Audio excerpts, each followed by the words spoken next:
Hello and welcome to a brand new Arseblog Arsecast right here on arseblog.com. How are you? Hope you're well. Thank you very much indeed, as always, for being here. This time last week, we were enjoying an incredible 2-1 win over Real Madrid. I don't think it's unreasonable to say that the excitement levels are not quite the same. After a 2-2 draw with Crystal Palace, a really strange kind of game. Arsenal ahead twice, pegged back twice, a performance which was below par, no doubt about it. Did we have too much of an eye on next week against PSG? Potentially, but then Crystal Palace have an FA Cup semi-final against Aston Villa on Saturday, and they seemed a bit more energised. Maybe it's different though when you're at home. Maybe it's different when the stakes are a little bit higher. I'm not sure. Nevertheless, it is a game that happened, and what do we do here but talk about the game? So we will do that momentarily. A bit later on in the show, though, we will be chatting to somebody from Islington Food Bank. They are one of the 4 charities that we are supporting in our charity drive this month, donating every penny of our Patreon revenue to good causes. And to find out a little bit more about Islington Food Bank, the work that they do in the local community, and lots more, stick around after today's guest. And it is my pleasure to welcome back to the show to talk about Arsenal 2, Crystal Palace 2, Charles Watts. Good morning, Charles. Good morning, Andrew. How are you, mate? I'm doing all right, thanks. I feel like this is going to be a kind of weird game to talk about because it was a game that played out in a very weird atmosphere, a strange sort of slow-paced testimonial thing. Like if you'd watched this in July, somewhere abroad where the heat was, off the charts, you'd say, oh, yeah, I can understand what's going on here in front of my eyes. But it was odd. And obviously the fact that Crystal Palace have an FA Cup semi-final coming up at the weekend, and we've got our first leg semi-final against PSG coming up against PSG rather, is coming up on Tuesday. Those were very much looming, I think, over the course of this 90 minutes. Yeah, it wasn't it wasn't a thriller. It definitely wasn't a thriller.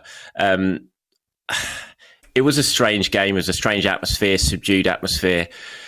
It was just a classic case, I felt, of 2 teams who had bigger things on their mind. But to be credited to Crystal Palace, I thought they were just better than Arsenal on the night. And Crystal Palace only got a few days to prepare for their semi-final, and out of the 2 teams who looked like they wanted to kind of win the game or put more intent into winning the game, I kind of felt it was Crystal Palace. I just thought it was overall a really strange, poor performance from Arsenal, kind of littered with individual errors. I was expecting that sort of performance against Ipswich at the weekend, not against Palace. I have to say, I thought coming back with only a couple of days following on from the Real Madrid game that Ipswich might be a real struggle, but Arsenal were really good early on against Ipswich, blew them away, played with real intensity, pressed well. We just didn't really see any of that last night. And I suppose you can just put it down to maybe the PSG game is looming large, but yeah, it wasn't a fun night to watch. It was a story of Arsenal's season, isn't it? 13 draws. Yeah. I mean, we'll get into that. I do wonder about the psychology of what's coming up, and we can talk about the draws and the impact of those draws, and particularly some of the draws of late on what's happened to this season. But before the game, Mikel Arteta talks about, we've got to be consistent, we've got to produce at the right level. I get the messaging. It's the right message, of course, to saying you want to be at the best level for every game. The next game is the most important game, and all of those things that we know. But there's also a human nature element as well that I don't think you can necessarily control, despite what you might say on the training ground, despite what you might say in your team talk.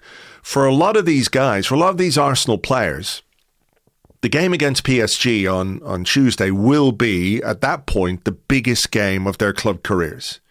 So they want to be involved in that. They don't want to get hurt. They don't want to overstretch themselves going into a 50-50 that they don't necessarily need to go into, which might help them miss that game. There was a moment when Bukayo Saka came on, for example. The first thing he had to do was go chasing back because Palace broke from a corner, and I was like, oh, don't do it. Just don't do it. If I'm sitting at home watching Bukayo Saka thinking, don't sprint.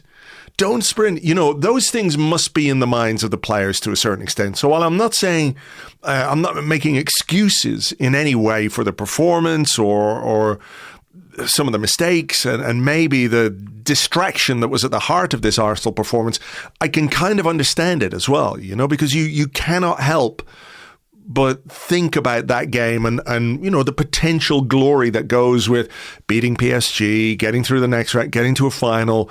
You can't escape that human nature, I don't think. No, I think you're absolutely right. I mean, if we're feeling it, the players are feeling it. And I think, as fans going into last night's game, I'm not sure anyone was really sort of overly excited by it. I think everyone's thinking already ahead of what's to come on Tuesday night, and the players will be thinking that as well. And you're right. I think Arteta was very frustrated after the game. You can tell that. So I think he wanted his team to win. He wanted his team to be on it. But no matter how much you tell him that, I think exactly what you just said, the players will deep down will be thinking about PSG, and the thought of missing a game like that would be weighing on everyone's minds. I think they want to be in the best possible shape to take on the biggest game of their club careers, as you said. Nothing really has been bigger for any of these players, I don't think.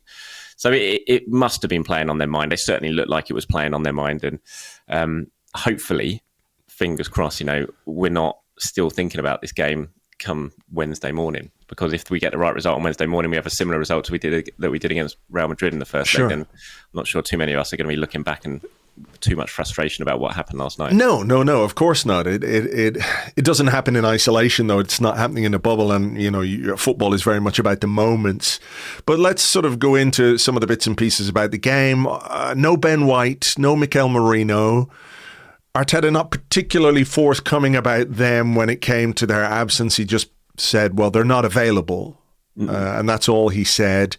Merino has played a lot. He came off, I think, 55 minutes into the Ipswich game. Ben White did 90 minutes. We know he's had a few little aches and strains or niggles or whatever you want to put it since he's come back from that knee surgery. And then Raheem Sterling starting on the right-hand side ahead of Ethan Nwaneri sort of suggests to me that maybe Nwaneri is carrying something, isn't quite ready for 90 minutes. I don't really understand the thinking behind that selection decision at this point of the season. It's not as if Nwaneri has played a lot of late. He's played a bit, but not a lot. And if you are looking for minutes to be beneficial to players, I think that'd be far more beneficial to Nwaneri than Raheem Sterling at this point. So does that worry you a little bit, that maybe there was something about Nwaneri that we don't quite know?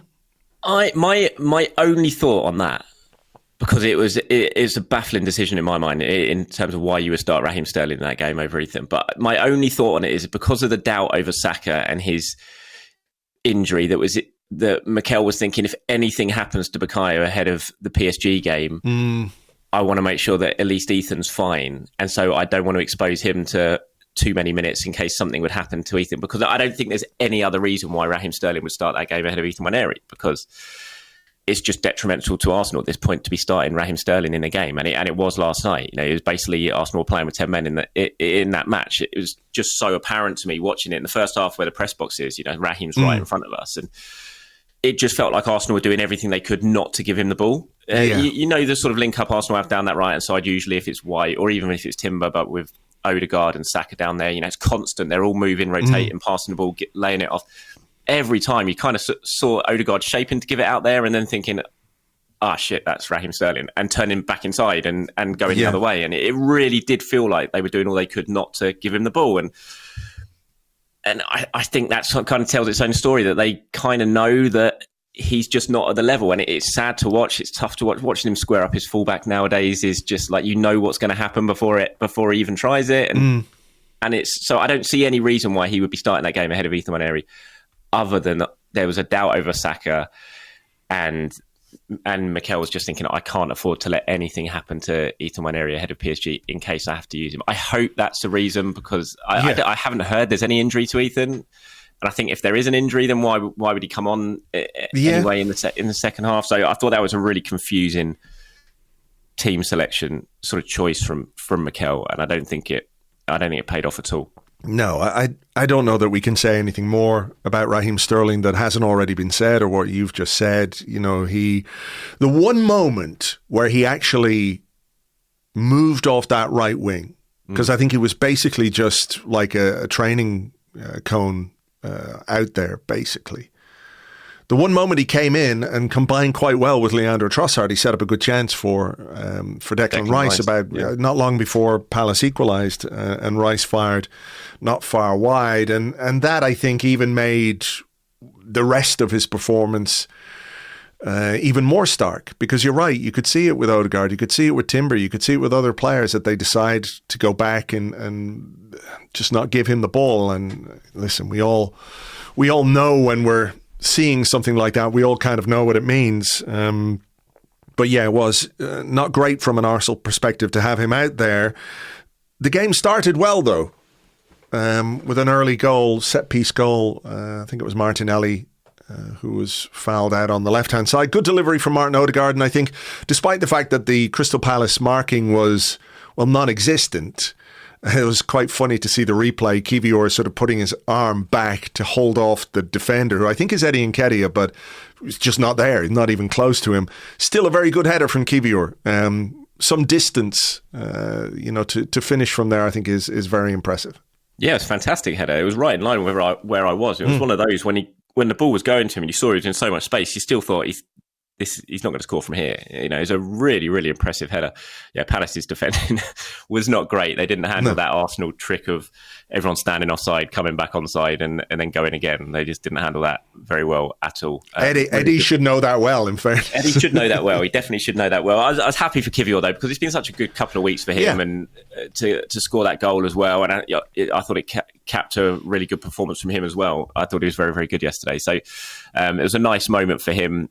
Nice ball in from Martin Odegaard, but yeah, I'm sure Glasner and Crystal Palace, when they're looking back at that goal, they're like, we got to do better than that, lads. The game was strange in terms of the pace that it was being played, but also some of the sort of unforced errors that Arsenal were making at the back. And very early on, you could see that David Raya was not the David Raya that we have grown accustomed to and who's been so good for Arsenal this season, so solid. There was just, I think I said in the blog this morning, it was like someone hit him in the head with a cast iron pan before he went out in the pitch. He was sort of like seeing stars. I don't know what it was. It was a strange performance from Raya. And I think when your goalkeeper is just a bit off, it does transmit itself a little bit to the rest of the team, doesn't it?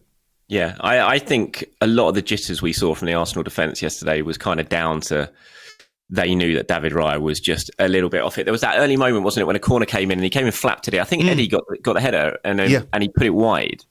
And I just thought that set the tone for his performance, because he's usually so calm, so composed, his handling so good, his distribution so good, but everything just felt a little bit off with him. And I think that definitely, that sort of nervousness found its way through to the defenders, because there was just an edginess about Arsenal all night at the back that we don't just usually see. I actually thought it was some kind of good individual performances, but as a whole, it just didn't work.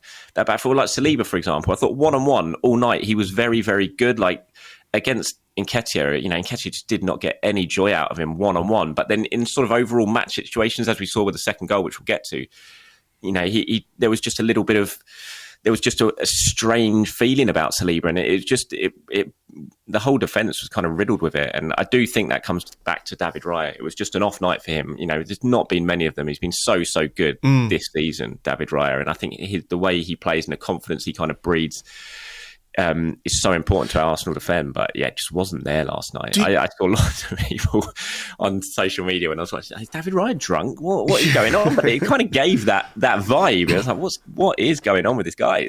Who's stolen the real David Raya? Where is he? I literally sent a WhatsApp to somebody saying that, is Raya drunk? And that was about 9:30. But do you think there's like a line to be drawn between Arsenal playing in a kind of subdued, cautious, risk-averse manner because of what we talked about with the semi-final, and that feeling slightly unnatural, because that's not normally how we play? Like, I think we're very good at control. I think we control games very well.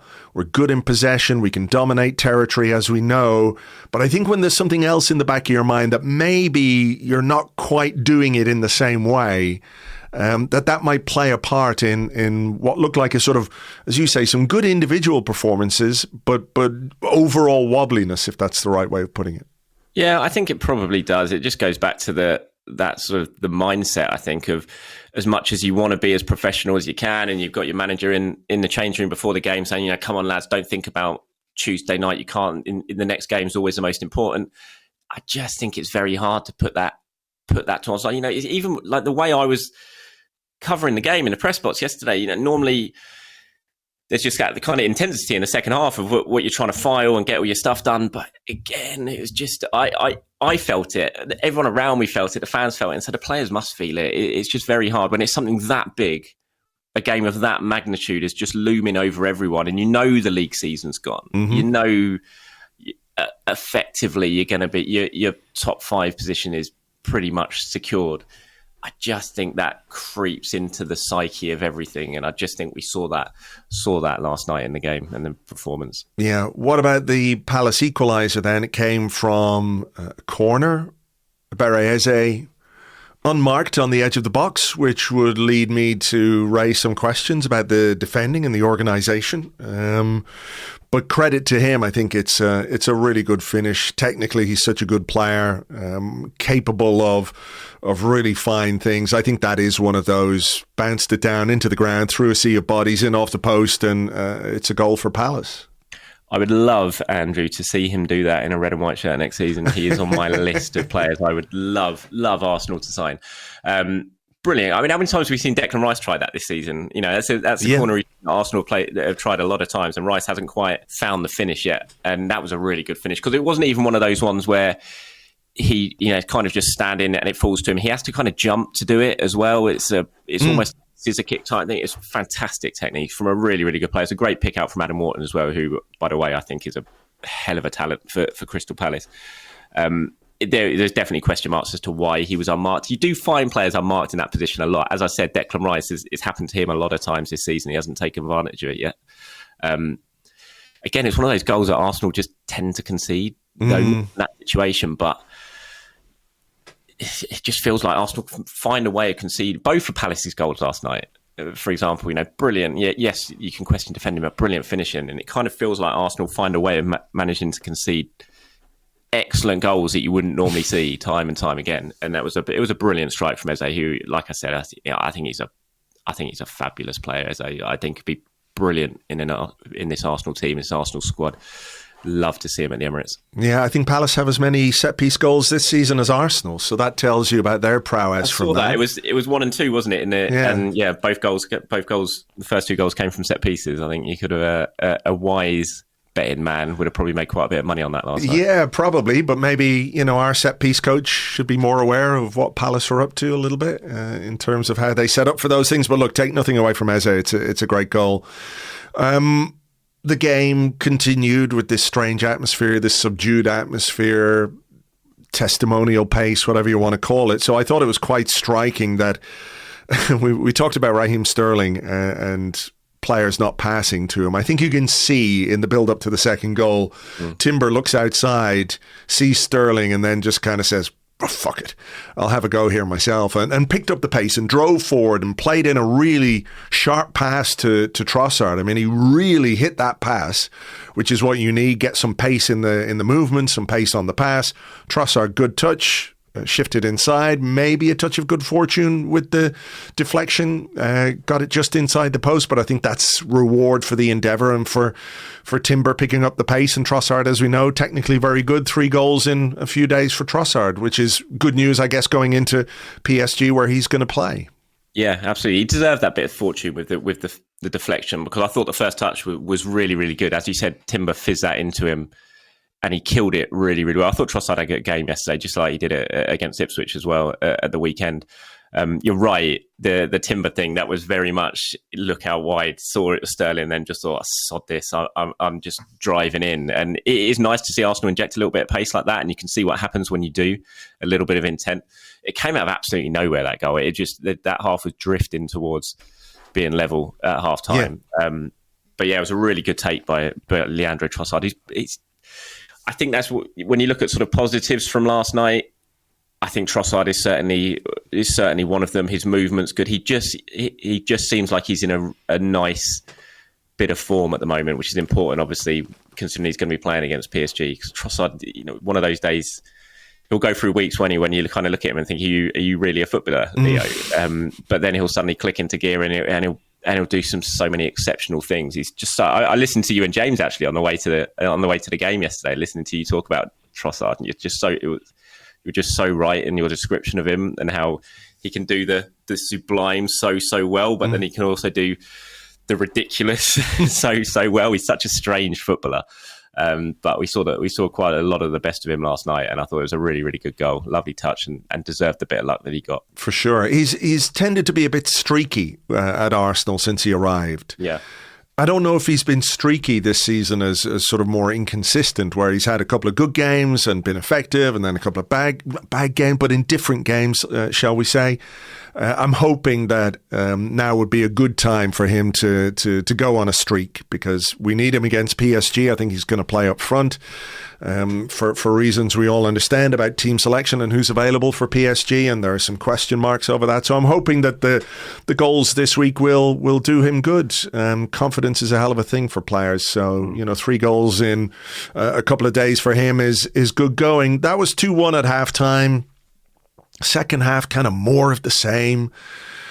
Not much happening. Some moments maybe where both sides probably could have done a little bit better if they were more decisive, a little more clinical in the final third. I remember there was a run from Eddie Nketiah where he got to the edge of our box and Eze was outside him and he got tackled by William Saliba very well. Should have played it there. There was a moment for Martin Odegaard, I think, on the edge of the box where he just sort of dallied a little bit. Maybe could have pulled the trigger first time. But Palace had chances, didn't they? They had this period, maybe after about an hour.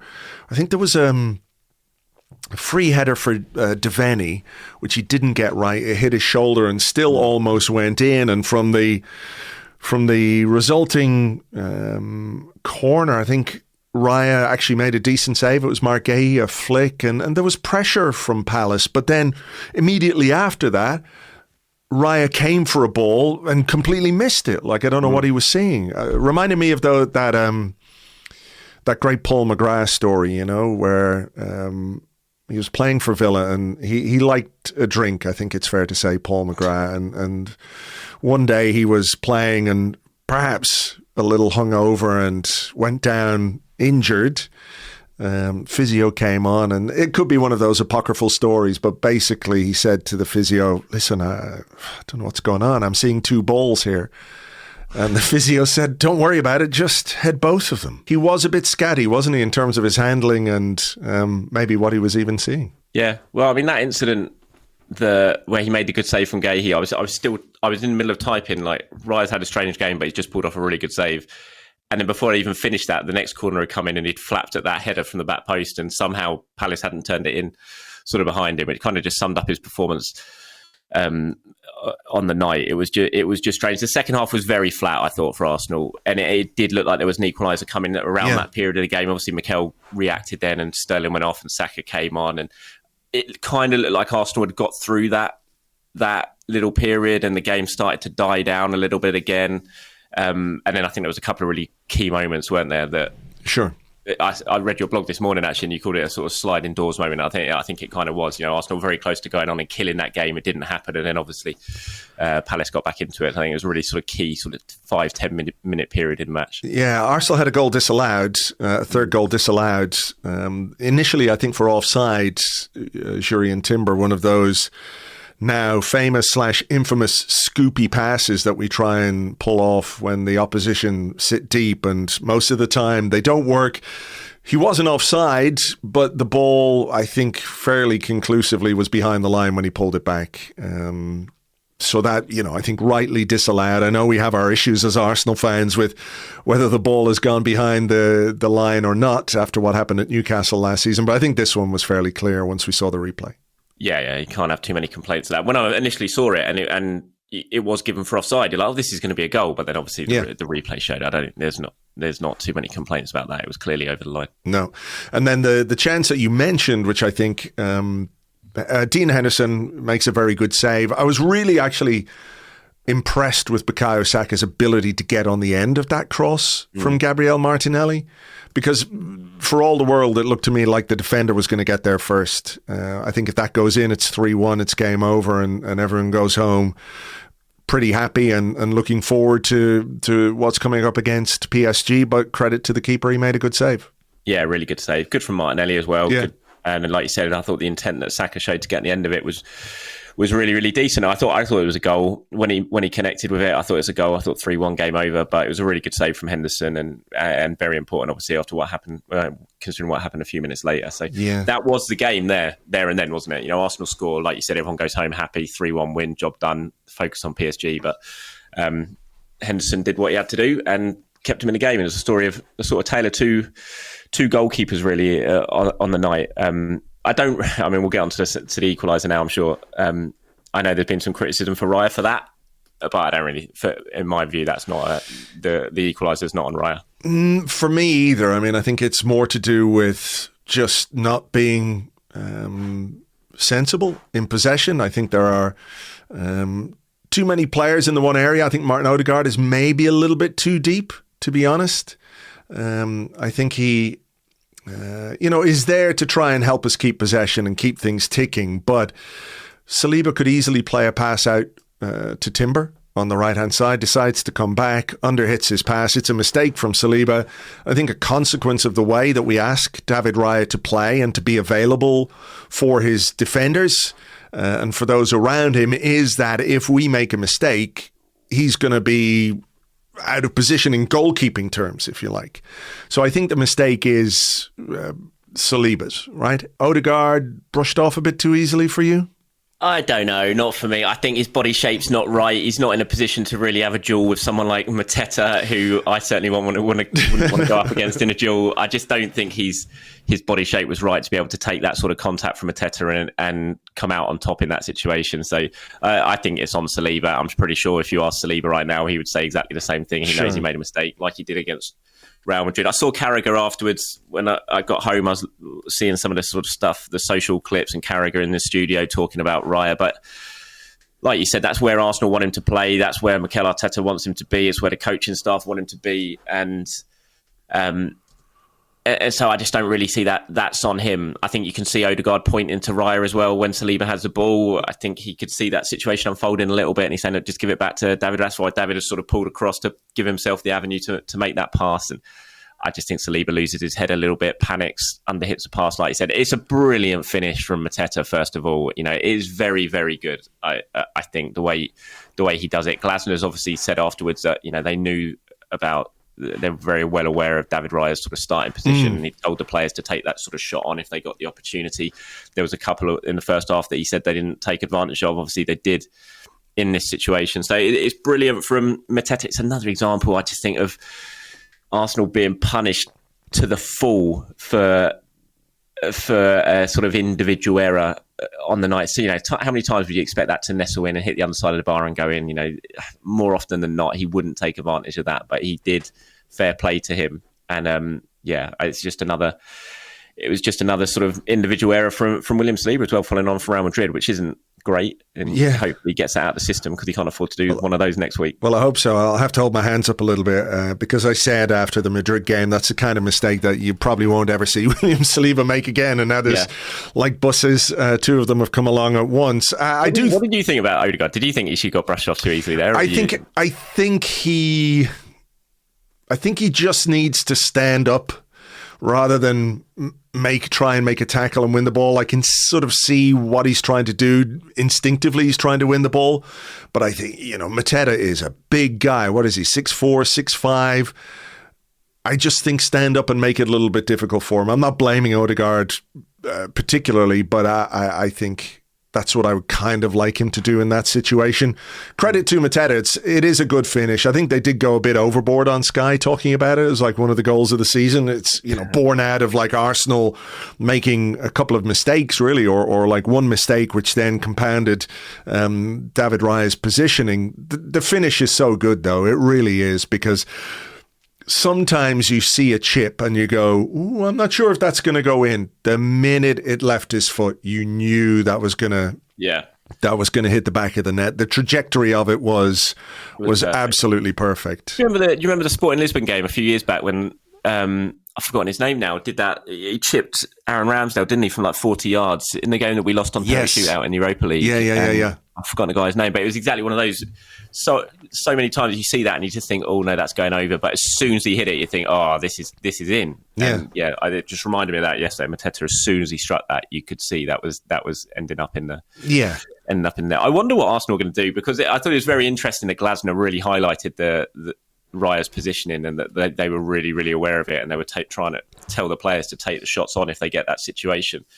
You know, I mean, I'm sure a lot of other managers, if Palace know that, I'm sure everyone else knows that, and the analytics department are sort of passing that on and message on. So I do wonder if this might lead to a little bit of a change eventually in what Arsenal ask from David Raya, because if teams are taking advantage of it and it is causing problems, I mean, I think it was Miles Lewis-Skelly sending off against West Ham, wasn't it? That was kind of down to Raya's positioning as well. If he'd been a little bit further back, I don't think that gets given a red card. I think a big reason it was because of how far out of goal David Raya was. So it'll be interesting if it does lead to some sort of change from Arteta. I guess it has to, because, you know, once teams become aware of what you do and how you do it, if you don't adapt, then they're going to expose that. And look, the only reason it was exposed last night was because we made a mistake that we didn't need to make. It was an unforced error on our part. So I don't think it's like an issue where week after week after week we're getting exposed with David Raya high up the pitch and players are pinging in shots from 40, 50 yards to try and catch him out. I think it's to do with our own security, and I think it goes back to what we talked about I don't want to say lack of focus, but the focus not being 100%. I think if we're 100% switched on, look, you watch Arsenal every week, as does everybody listening to this, and I do too. I know when this team is fully focused. I know when this team is well and truly on it in a game, and I know when we're not. Arteta said, you know, afterwards we let the standards drop, which I think just is the perfect explanation for why things turned out the way they did last night. We let our standards drop. Palace are good enough to expose us in that regard. So I don't know. It's one of those where you're sort of going like, okay, get these things out of your system before PSG. At the same time, though, it's just like, does it prey on your mind? Is it in the back of your mind a little bit after you make a couple of mistakes that, I could make another mistake here, I could make another mistake? I don't know. That's sort of elite mentality stuff, I suppose, where they just have to put it behind them and compartmentalize it. Yeah, well, we go back to going into the second leg against Madrid. You know, Arsenal went into that on the back of, again, a disappointing home draw against Brentford, where they'd let a lead slip, and that didn't play on their mind going to Madrid, did they? They were so good in that away leg, how they played, how they set up, and the way they put every single plan into action to not only get through that game but win it as well. So I think they'll be fine. I cannot imagine when we see them line up against PSG on Tuesday night we're going to see anything that even resembles the sort of performance we saw last night. They're going to be absolutely on it. And I don't think, like, Saliba's not going to... I'd be stunned if Saliba is... or David Raya, for example, it produces a sort of similar sort of error-strewn performance that we saw last night. I think they'll be bang on it. Likewise, there was a moment, I think, where Arsenal can have some regrets laid on. A really smart, quick throw from Kieran Tierney down the line to Gabriel Martinelli, who, if he gets his head up and just has a look across, Bukayo Saka is there. I don't think it's a difficult pass for him to make, but I don't think he got his head up. And that is... You know, I like Martinelli. I think he has been very good for Arsenal. I think he's a player that we should be keeping, because I think we need to augment the squad around him. But if there is a criticism at times, it is that he is just a little bit head down when he should have his head up. I think Saka would have had a tap in there. Like, listen, you can't say 100% that he would score after the chances he missed against Ipswich, but I think he should have been given the opportunity to win that game for Arsenal last night by Martinelli. Yeah, it's not great from Martinelli, that at all. I thought it in real time. I thought that was a bit weird, and to sort of, the shot was so tame at the end of it all as well that you're just like, Gabby, what are you doing? And he's been playing really well, I think, of late, Gabriel Martinelli. I was delighted for him, what happened in the Bernabeu as well. I thought he deserved a moment like that, but for all the sort of people who doubt Martinelli and criticise him and feel like Arsenal need to improve on that left-hand side, I think that was kind of in a microcosm what their sort of thoughts are on Martinelli. It was very much head down. I mean, when you see the sort of freeze frame in the moment when he first gets the ball and he's heading towards the box, and you just see how much space Saka's in. You know, you just roll that across. No defender's getting anywhere near it. And like you said, it wasn't a hard pass to pull off either. It was poor. It was a game. It was a moment to win the match. And it was. I'm sure he'll be disappointed with that. Bukayo Saka was definitely disappointed. With definitely that. was. You can see I was as well, because I triple captained Bukayo Saka this week on fantasy. Had an absolute shocker He should have got about 40 points against Ipswich, got 1, and then he comes on last night and has one world he saved, and then Martinelli doesn't pass him. So I was as disappointed as anyone. In that moment. Well, listen, Martinelli, shape up.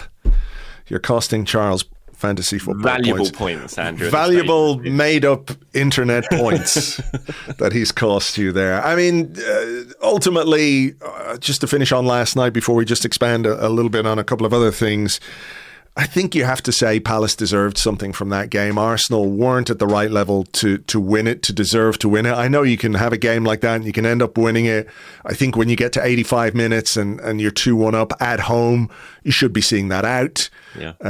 But I don't think you can argue that Palace didn't deserve something. And it means, obviously, that there is still a bit of work to do in Premier League terms. As we go ahead into the final weeks of the season, when maybe, last night just gives you that little bit of breathing room that you need going into a couple of semi-finals. Yeah, it's a shame. You sort of look at the Bournemouth game that's sandwiched in between the two legs against PSG, and had we won last night, you'd have had a lot more sort of breathing space for that Bournemouth game. That takes on a little bit more importance than perhaps it should have done.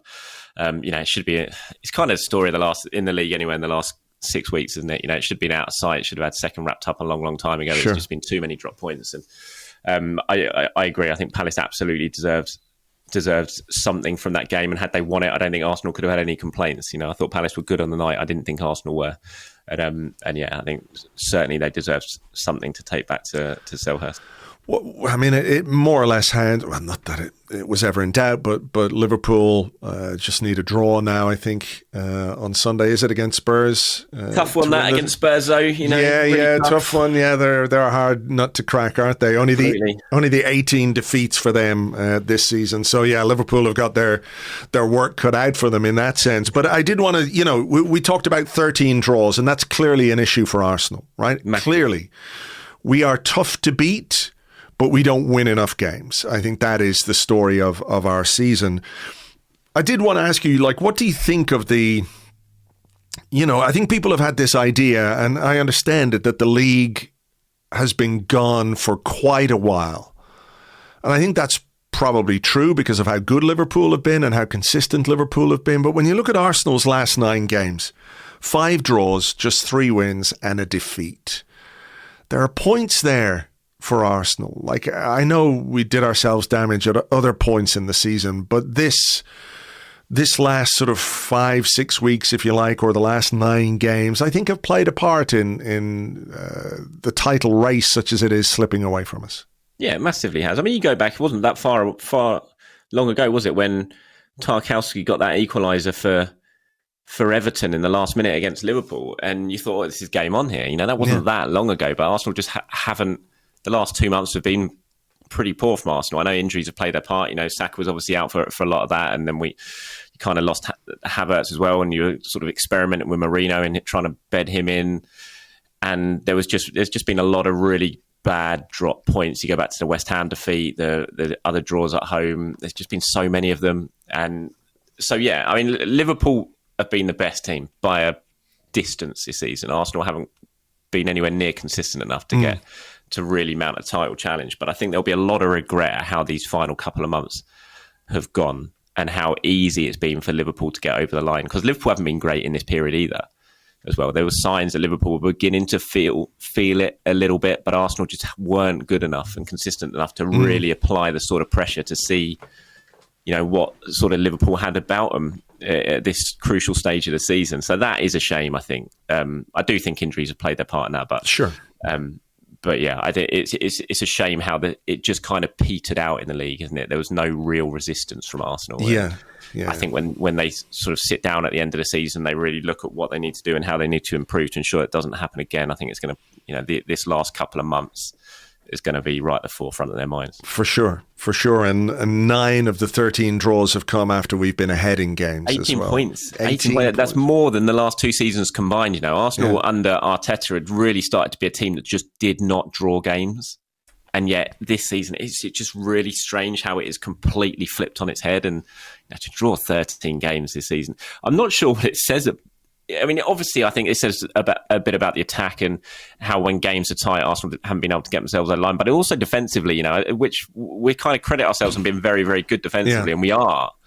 But I think it's been the first couple of weeks of the season was the last time Arsenal kept consecutive clean sheets in the Premier League. You know, they are conceding goals, too many goals as well. You know, scoring 2 goals at home to Crystal Palace, you should win that game. But you don't because you concede 2. So I don't think it's necessarily all about the attack. I think as well, Arsenal have just let in goals that they'll be pretty disappointed with at times this season. So I don't think it's just about the attack. For me, it's a bit more about the attack than the defence, because when you look at the goals conceded, you know, we've the best record in the Premier League.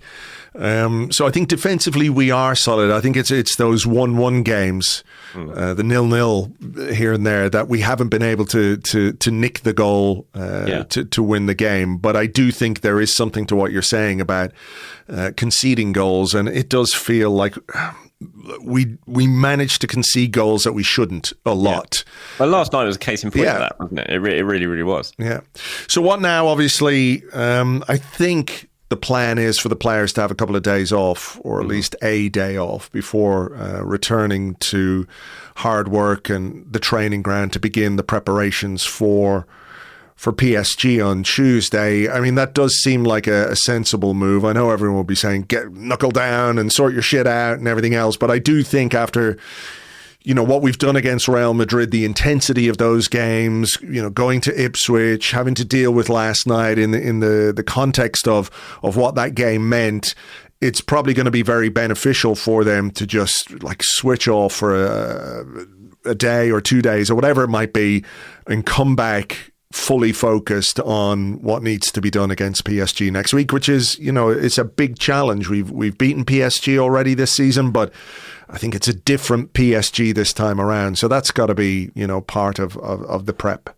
Yeah, absolutely. They need a little bit of time to recharge. I mean, I was emotionally and physically and mentally exhausted coming back from Madrid, and I, you know, was just reporting on the thing and sort of experiencing it as a fan, and so I can't even imagine. I thought the players did so well at Ipswich to pick themselves up and sort of produce a performance like that, but I think they kind of just ran out of steam a little bit last night. So a couple of days off, a downtime to recharge the batteries, I think that's absolutely the right way to go. And then you come back and you've still got a lot of time to really prepare for what, like you said, is going to be a really difficult game against a PSG team that is very different to the one that we saw at the Emirates earlier on in the season. I do think that game back in October, though, I think that is important, even though it is a different team. They didn't have Dembele last night. They've obviously added Kvaratskhelia since then, and you know, Desire Doué is like just exploded into this incredible talent that at that stage of the season he was just still bedding into that PSG team. So they are a very different animal now, but I still think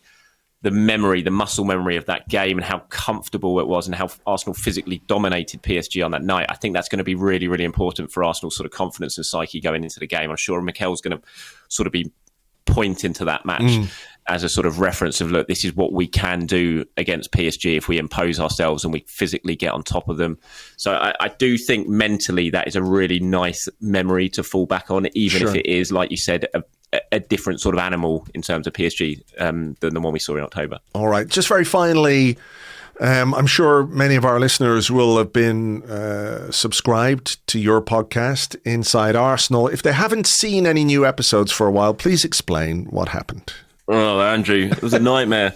Never try and upload or do things after beating Real Madrid at the Bernabeu and then going and celebrating with mates with a few beers in Madrid city centre before flying home early the next day. Yeah, I had a shocker. I had a shocker there. When you messaged me, when you WhatsApp me, you're like, how the fuck did you do that? Just to tell people, rather than delete an episode, because the audio was wrong, Charles somehow managed to delete the entire show. It's like the nuclear option in the back end of that thing. Delete show. This cannot be undone. And somehow you I ignored all the warnings because basically what I'd done, I didn't know how to. I uploaded the wrong audio, and And I thought, how do I change that? And I couldn't see it, despite after that, you then pointed out, it says change audio in big letters right underneath it, which I didn't realise until you said it. And then I went and looked and I was like, oh yeah, it does. So I was just scrambling around trying to work out how to delete it. And I typed in on Google, how do you delete Acast show rather than episode? So I followed the instructions to the T. And the instructions work, by the way. And when the big warning came up of, are you sure you really want to do this? You'll never get it back. I was like, well, yeah, because I am sure. I don't want this episode. I don't want this audio. I want the new one. So, yeah, I did it. And then everything disappeared. And this was honestly like 4:30 in the morning in my hotel room in Madrid. Oh, dear. And I felt so sick because everything went. And I realised instantly what I'd done. I was like, oh, my God, that's 2 years of work I've just deleted in one go. So I had to get back the next day, set it up again, try and get the word out there. And I've had loads of, the support's been great. Like, I know you've retweeted stuff and others have as well. And I've lost a load of subscribers, obviously, and it's a key part of my business. So it was actually, as much as I'm laughing about it now, it was a proper hammer blow at the time. But I've had loads of support, and it's slowly, I'm getting people back and getting the word out there. So it is, if you do subscribe to that, still the old one, and you wonder why the last upload was the pre-match Madrid show, because it is now gone. I can't upload to it, so I've had to do a new one. So search for it again, Inside Arsenal with Charles Watson. You'll find the new one. You'll see the new one, and that's where you now need to follow that to continue getting my daily uploads. All right, we will put some links in the show notes for people as well, so they can subscribe and make sure that they're on the new one. But for now, we had better leave it there. Charles, thanks a million. Cheers, Andrew. Thanks, mate.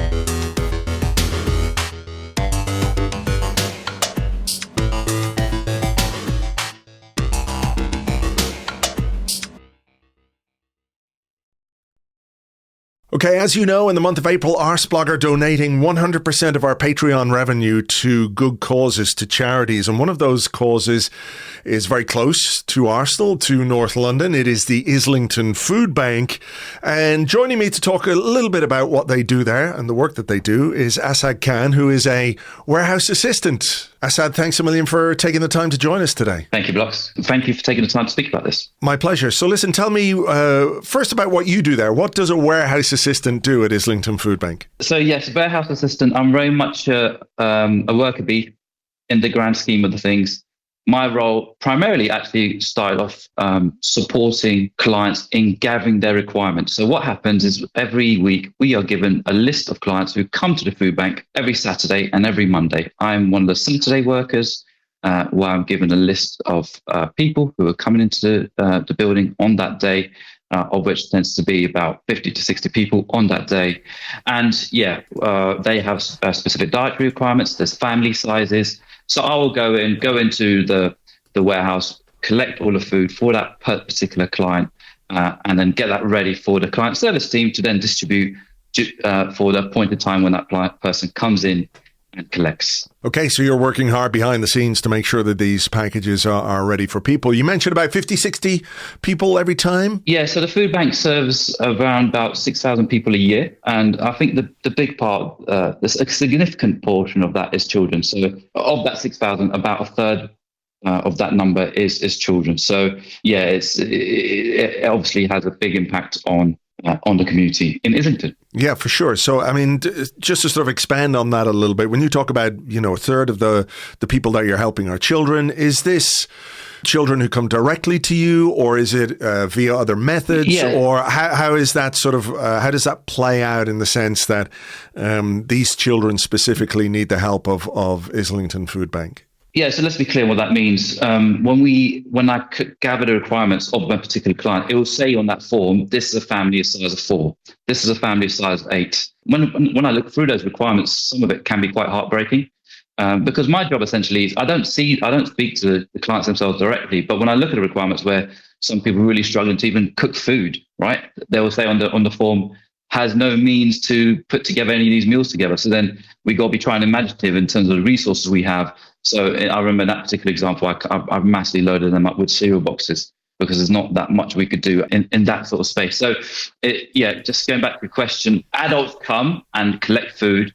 But obviously, they are the family leads, and they will then take that back to the family. All right. There's a wider discussion, I guess, about why in 2025 we're in a situation with the wealth in this world. Food banks are a requirement for so many people. I think that is a wider, obviously, societal issue, but it is a reality. So, when it comes to the impact that the Islington Food Bank makes within the community, within the Arsenal community, the Islington community, the North London community. I know it's not just Arsenal, but it's very, very local.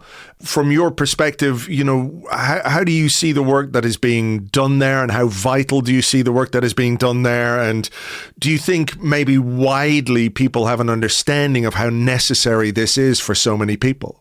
Great question. I think I've been going back to the root of it. When you think of Islington as an area, you think affluent. It's one of the richest boroughs in London, right? And as someone who grew up in Islington, proud to say I'm Islington born and bred, N5 born and bred. Yep. What we see is something that people don't tend to realise how tough it is out there. And like I mentioned, when I look for the requirements, how much people are struggling, sometimes the family sizes. So we don't just get requirements for a single person or it's just family potentially 8. So there's a lot of children that. So the impact, it cannot be quantified, right? There's so much that we do that the food bank does to provide support. We also do this thing, Andrew, where it's an appointment-based system, right? But even if you don't have an appointment, you can come in and get an emergency bag off us. Building those emergency bags forms a substantial part of my morning when I'm doing shifts at the food bank. So again, people don't tend to realise how bad a situation it is for some people. Again, in just wider societal issues and so on and so forth. But like I say, it can't be quantified. And there's so much work that we do that provides that sense of relief that otherwise people wouldn't have access to. And also the other element is the mental health issue side. There's a lot of people really struggle to accept the fact that they need a food bank, and sometimes some people might even choose to continue on struggling. I mean, again, going back to wider society. Sorry, I keep on going to wide areas, but we relatively recently in the news we saw that even nurses are having to use food banks because it's the cost of living crisis. It's so damaging. But the point is that we are here. We rely on support, on donations, again, from my fellow volunteers to provide a service, which, again, like I say, allows people to have that moment of relief. And the way the system works is that we provide them enough food for the week. So, again, a stress that they don't need to worry about for the short term whilst they get through their particular set of challenges. Yeah, I mean, you talked about maybe people not accepting the fact they need help. Is that sort of a pride thing where they don't want to be seen to be using food banks, but the reality of their situation is such that they need them? Yeah, exactly. And the reality is like I say, so heartbreaking that we're in 2025 and this is a requirement. It's a necessity. You just have to accept. And the donations really enable us to do our job properly. All right. So look, people can help in different ways. You can donate money, which we're going to do via Arseblog this month, and we're very happy and proud that our Patreon supporters enable us to give a bit back to the local communities that we exist in. People can volunteer. You can also donate food, and there is as well a stall. Is that the right way to put it? At the Emirates Stadium, so people who go to games can find out more about Islington Food Bank and how they can help, in all kinds of ways, right at the stadium. That's right. So we're at every home game. Not just the men's games, we're at all the ladies' games, so we are present. You'll find us all opposite the Tony Adams statue.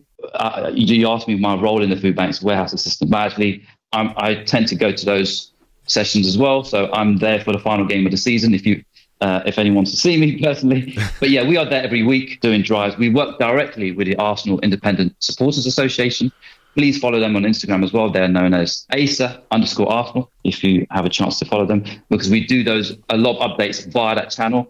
There are moments when doing those donation drives where we might get Gunnosaurus down. So you have a moment with Gunnosaurus, take a picture for your kids and your family with Gunnosaurus. And as a value exchange, if you could donate to the food bank as part of that is very much appreciated. But ultimately, yes, we are there at the Emirates, every home game, Arsenal, the men's games and the ladies' games as well. So we're always present. And like I say, if you go to the Islington Food Bank website, you can also donate. And if you're interested in volunteering, there's forms you can fill out there too. Yeah, all the information you need is at islington.foodbank.org.uk. We will put a link to that in the show notes. As I said, though, we're very happy to be able to support what you do, the vital work, the really important work that you do. Asad, thanks a million for taking the time. Thank you. And Andrew, I just want to say thank you so much from us at the Food Bank to you and the Arseblog community for supporting. And of course, thank you so much to the Patreon members who are actively supporting us and being part of this drive. Thank you very much. Lots of links in the show notes today. Of course, we will be making a donation to Islington Food Bank, but if you are in a position to help, you can find full details of how you can do that by following that link to the Islington Food Bank website. As well, of course, the Arsenal Vision fundraiser is still going. That is running until the end of April, raising money for the Arsenal Foundation and the incredible work they do at the Zaatari refugee camp. Arseblog brought forward our donation so we could make it in April to add to the tally. We donated €15,000 yesterday, bringing the grand total so far to nearly £190,000. The target was £150,000. There's still more to come, some more donations to be added to that between now and the end of the month. So the grand total could be much, much higher than that by the time we get to the end of April. And it's a huge credit to the guys, Elliot and all the guys at the Arsenal Vision podcast, as well as the shared communities we have in terms of podcasts, in terms of Arsenal, that online community at Arsenal Vision and at Arseblog, and wider than that. Again, the Arsenal fans around the world have been extremely generous, and it's great to see in this day and age that people are, as much as possible, willing to help very worthy causes. Like I said, our Patreon revenue for the month of April will go 100%, every single penny and more, in fact, because we're going to bump it up with some personal donations too. Will go to those four good causes: Arsenal Foundation, Islington Food Bank, as we've talked about, Oscar's Kids Ireland, who help kids with cancer and their families as well, and also UNICEF to help kids all around the world. You can sign up at patreon.com/Arseblog for just $6 a month and know that your contribution this month will go to helping those great causes. Thank you everyone as well, by the way, who bought tickets for our live event happening on May 17th at Union Chapel, the night before our final home game of the season, which is against Newcastle. These are always great fun, always a good night in front of that crowd at Union Chapel, which is a very, very special venue. We're delighted to be back there this year. So we're looking forward to all of you who managed to get tickets. Sorry to those of you who couldn't, but they do sell out extremely fast.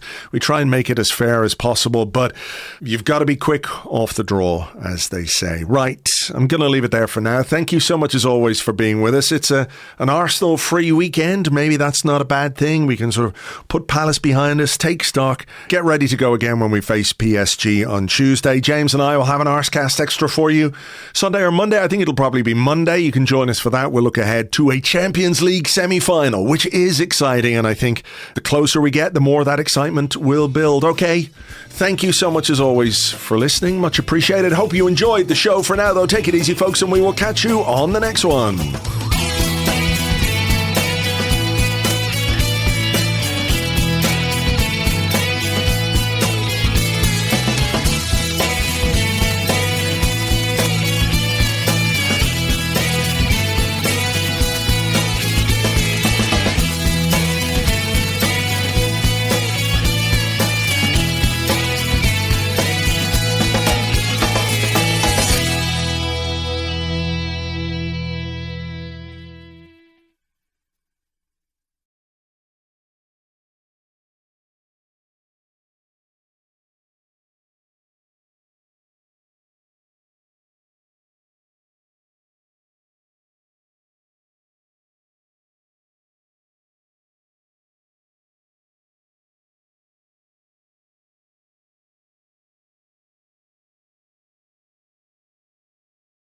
This is 99% Arseblog. My name is Steve Jupiter. Today on the show, a story from the world of English soccer.